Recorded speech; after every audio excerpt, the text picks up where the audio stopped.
Readings from Ghosts, Ghouls, and Other Horrors, Episode 4, Murder and Gold.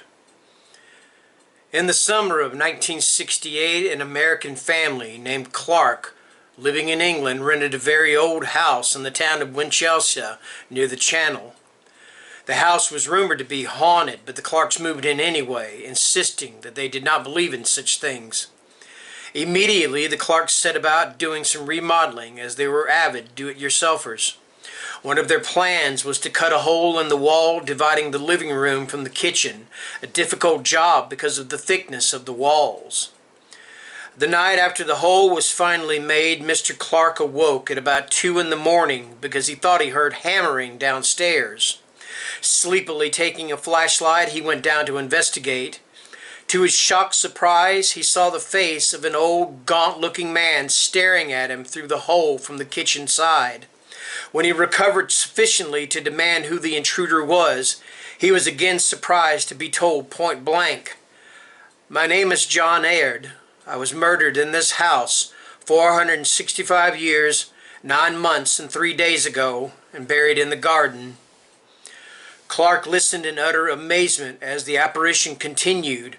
There could be no doubt that it was a ghost because as his eyes became accustomed to the dim light, he could see that the figure was shadowy and indistinct.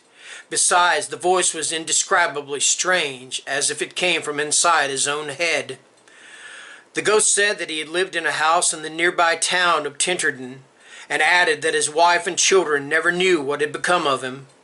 He went on to say that while alive he had hidden a quantity of gold in the cellar of the Tinterden house, and that Clark must help to dig it up and turn it over to the ghost's descendants, who now resided in the neighboring town of Rye. When the American tried to beg off, the ghost was adamant and warned that the Clarks would have no peace unless they cooperated.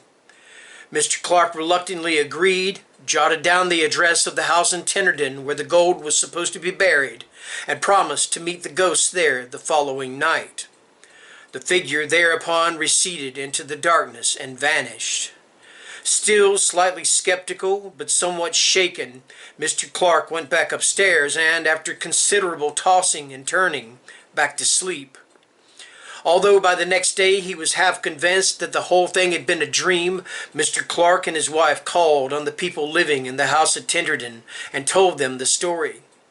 They were completely fascinated by it and agreed to help recover the gold and turn it over to the ghost's living descendants, if it indeed turned up in their house that night. That night the Clarks had dinner with Mr. and Mrs. Featherstone, the tenants of the house, and when nothing had happened by 11 o'clock, they all decided to drop the whole thing. Suddenly there was a knock on the front door. They remained silent while Mr. Featherstone went to the door. Before he could open it, he was stopped in his tracks. The ghost materialized there before them and calmly explained to the startled quartet that, since he was expected, the polite thing to do was knock before entering.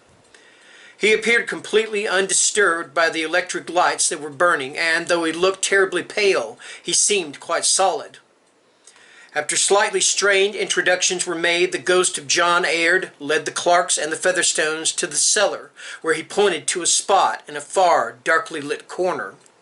Using a pickaxe and a crowbar, they managed, after several hours, to remove a few bricks, behind which they found a niche just big enough to contain a small wooden chest with iron bands around it.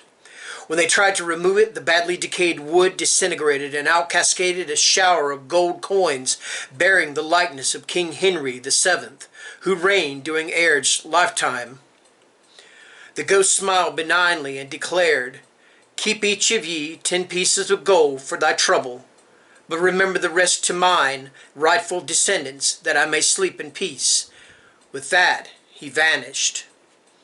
His instructions were followed, and it was just as well. The family in question was in serious financial trouble, and this fantastic windfall enabled them to solve their problems. The Clarks and the Featherstones kept 1 gold piece each as a memento, and turned the rest over to a museum, for which they were handsomely compensated in cash by the British government. Thank you.